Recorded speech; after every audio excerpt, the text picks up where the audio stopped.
বার্ষিক পুরস্কার বিতরণী ও সাংস্কৃতিক অনুষ্ঠানের আয়োজন মঙ্গলবার সন্ধ্যায় পূর্ব মেদিনীপুর জেলার এগরা ১ নম্বর ব্লকের বরিদা গ্রাম পঞ্চায়েতের বর্তনা প্রভাতী আশ্রম স্কুলের সাংস্কৃতিক অনুষ্ঠান অনুষ্ঠিত হয়। বার্ষিক ক্রীড়া প্রতিযোগিতারও পুরস্কার তুলে দেওয়া হয় স্কুলের ছাত্রছাত্রীদের। পাশাপাশি স্কুলের ছাত্রছাত্রীদের জন্য আয়োজন করা হয় মনোজ্ঞ সাংস্কৃতিক অনুষ্ঠানে উপস্থিত বরিদা গ্রাম পঞ্চায়েতের প্রধান সিদ্ধেশ্বর বেরা, স্কুলের প্রধান শিক্ষক প্রাণকৃষ্ণ দাস সহ অন্যান্যরা।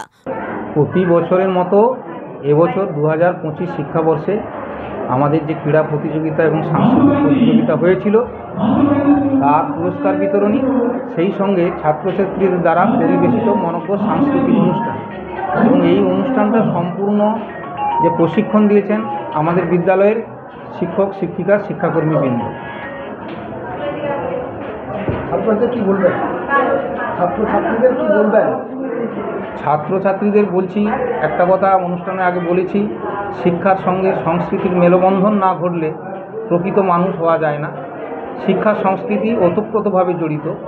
তাই আজকের যারা ছাত্র আগামী দিনে তারা শিক্ষার সঙ্গে যদি সংস্কৃতি মনস্ক হয়, আমাদের দেশ এবং সমাজ ভালো নাগরিক পাবে, তাদের কাছ থেকে আমরা সুশাসন পাব। এইটাই আমাদের লক্ষ্য। পুলক বেরার রিপোর্ট, খবর BCBS।